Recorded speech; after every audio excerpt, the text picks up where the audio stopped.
Puji Tuhan, selamat pagi saudara sekalian yang dikasihi Tuhan Yesus Kristus. Kita bersyukur pagi ini kembali Allah lawati setiap kita sehingga kita masih boleh menikmati karya Allah. Kita akan belajar pagi ini dari seorang Abram. Bacaan kita dari Kejadian 12 ayat yang pertama dan kedua. Berfirmanlah Tuhan kepada Abram, pergilah dari negerimu dan dari sanak saudaramu dan dari rumah bapamu ini ke negeri yang akan kutunjukkan kepadamu. Aku akan membuat engkau menjadi bangsa yang besar dan memberkati engkau serta membuat namamu masyhur dan engkau akan menjadi berkat. Dari kedua ayat ini kita melihat bahwa Abram dia memiliki iman yang luar biasa. Saat Allah memerintahkannya untuk pergi meninggalkan sanak saudaranya, meninggalkan rumah bapaknya, yang dilakukan Abram adalah dia taat. Kita melihat bahwa Abram dia pergi ke tempat yang dia sendiri tidak ketahui.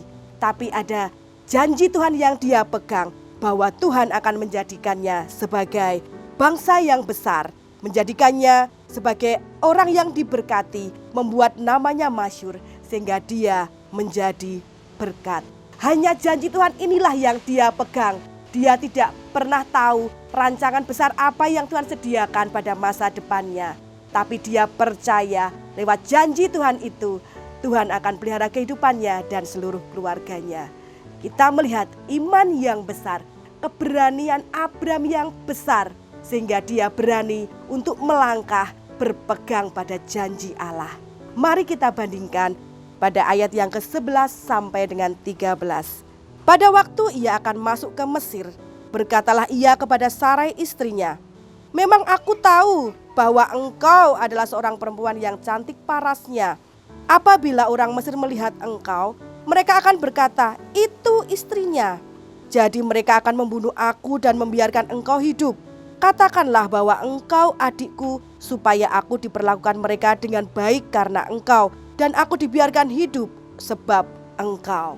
Kita melihat di ayat 11 sampai dengan ke-13 ini, Abraham dia meminta Sarai istrinya untuk mengaku sebagai adiknya kepada orang Mesir. Di mana iman Abraham yang tadi ditunjukkan iman yang sangat besar, iman yang luar biasa, keberanian yang sangat besar yang ditunjukkan di awal tadi. Baru beberapa ayat selanjutnya kita melihat iman yang besar itu tiba-tiba melemah. Kemana keberanian Abram yang ditunjukkan di awal tadi? Yang dilakukan Abram adalah dia menjadi takut, khawatir, dan membohongi orang Mesir. Sebenarnya apa yang terjadi pada Abram? Mengapa iman yang begitu besar tiba-tiba melemah? Mengapa keberanian yang dia tunjukkan tiba-tiba itu melemah? Kita akan baca ayat yang ke-7. Ketika itu Tuhan menampakkan diri kepada Abram dan berfirman, aku akan memberikan negeri ini kepada keturunanmu. Maka didirikannya di situ mezbah bagi Tuhan yang telah menampakkan diri kepadanya. Setelah Abram berangkat dari rumah bapaknya, dia sampai ke More. Yang dilakukan Abram adalah dia mendirikan mezbah bagi Tuhan. Kembali ayat yang ke-8. Kemudian ia pindah dari situ ke pegunungan di sebelah timur Betel. Ia memasang kemahnya dengan Betel di sebelah barat dan Ai di sebelah timur. Lalu ia mendirikan di situ mezbah bagi Tuhan dan memanggil nama Tuhan. Lagi-lagi setelah Abram melakukan perjalanan kembali ke negeri yang baru, yang dilakukan Abram adalah mendirikan mezbah. Setiap dia memasuki negeri yang baru, kota yang baru, yang dilakukan Abram pertama kali adalah mendirikan mezbah. Tapi kita lihat saat ia memasuki Mesir, ayat yang ke-10.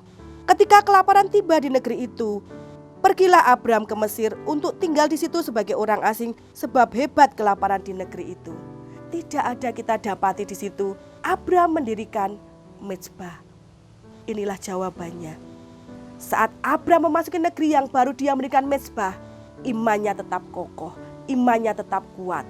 Tetapi saat dia tiba di Mesir, dia tidak mendirikan mezbah.